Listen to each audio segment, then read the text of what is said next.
Pythagoras mwanangu. Chiko kubva wangopinda uchiridza mhere kudai so. Chii mwanangu ndiudze nini mai vako? Ndime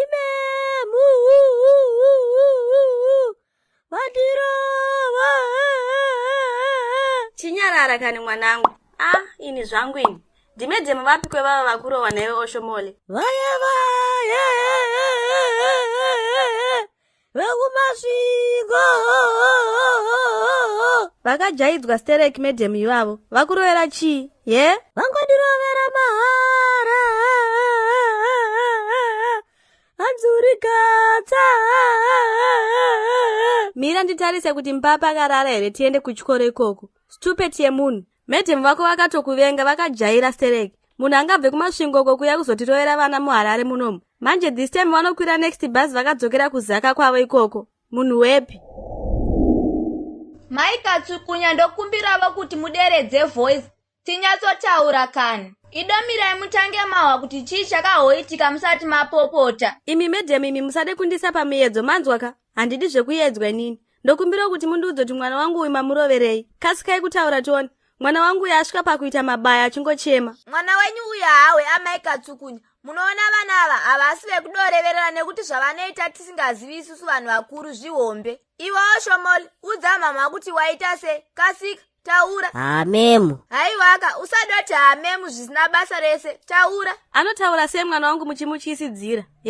Mamuroverei Oshomole. Uyai panasikana makajaidzwa stereki. Imi maimi, idodzika mai mahwaka, mukuda kudondiitira dzungu. Ndokukweturai asi hamuzive kuti ndoti chakarati pano kai. Modza, ava mema musaitire zvungudzungudza vanogona kupeta ava ndevekarati. Ukunzwa mufana wangu? Muri kudomuhwaka mwana wenyu. Anoda kuti mufana wangu ane zira nemi here. Naiwe Oshomole unozviitireiko izvozvo? Iwe wamboroverweiko iwewe? Maikatsukunya zvenyimi Oshomole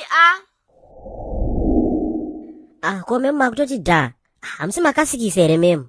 Naive handiti lesson ratopera here Oshomole. Saka ndakutoenda kahangu kustaff room. Okay memu, mirai ka 2 minutes pane masina andaida ngondikubvunzei. Okay, idobvunza hako ndozvandinoda izve mwana anobvunza. Une shungu nechikoro iwe ndofunga baba vako vaive shashi. Zvamemu futa kumana. Makutora zvamuradha nguva tifu. Siye mweya wake uzorore mudhara akatsukunya. Anyway Medhemu, handiswari nezvemabhuku inini. Ndakutaura nezvenyu. You look and me tell them this. Ndakudorashika manje. Okay, taura hako tiwe. Memu ndati makanaka. Ukunzwa mufana wangu? Kubva dhera mukaya pachikoro panapa ndakabva ndakupenyera zvekudaro nemi Medhemu. Inzwai ka memu. Mukona imimi. Mukona inini.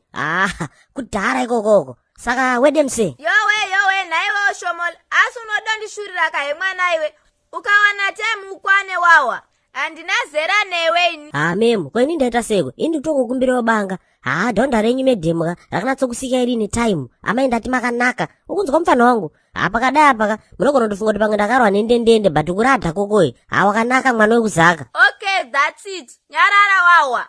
Ukangotaura rimwe iwi 1 chete ndiri kuda kubamura. Ayo mwana iyo indava kaniyo. Chimbomira apa timbonatso-kulaina. Indovhura mbeu kana wazoraga nzwawa. Ende unoziva kuti chii ndakanakirwa neroga kora.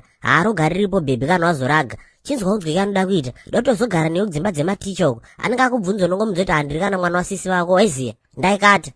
Unenge wakadojaidzwa iwewe. Idouya pano ndiri kuda kumbodokurova mbichana.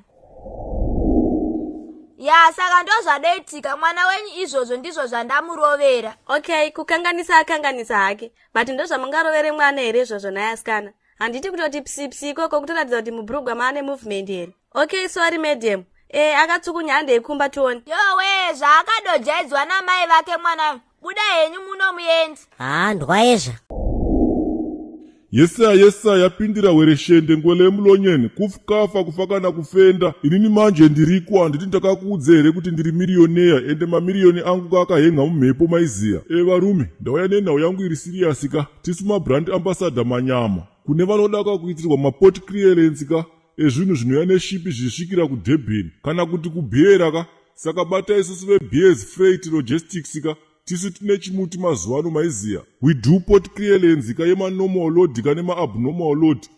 Clear ka tinobva tatransporta futi ka kubva papoti paanenge asvikira takanorova waimonerera ka takanoasiya kwaanenge achienda maiziya. Musatye zvenyu ka tine maajenda ari kuDurban nekubhera ikoko ka nditi ka inzwai nini vabereki masini enyu ka anosvika zviri safe. kana muchinge mangosvika ikoko ingovaiudzai kuti ndabva kuna chikombera chemabhebhi cheteka, aiwa munobva mawanirwa mazidhiskaundi manyama maiziya. Chingave chine chii chamunenge muda kutakurirwa gaizika, batai mukoma wangu mautoka mudhara wangu iyeyeka. Namba dzake ndo idzo dzandaisa paskrini apo idzo. Kana muchida kunzwa zvizere gaizi rangu, ingoendai pamaofisi edu isusu panhamba 69 Enterprise Road muHarare umu. Vanokuudzai zvizere nemashandiro atinoita handitika. Ehezve varungu ndokuti tioneka. Yesaya.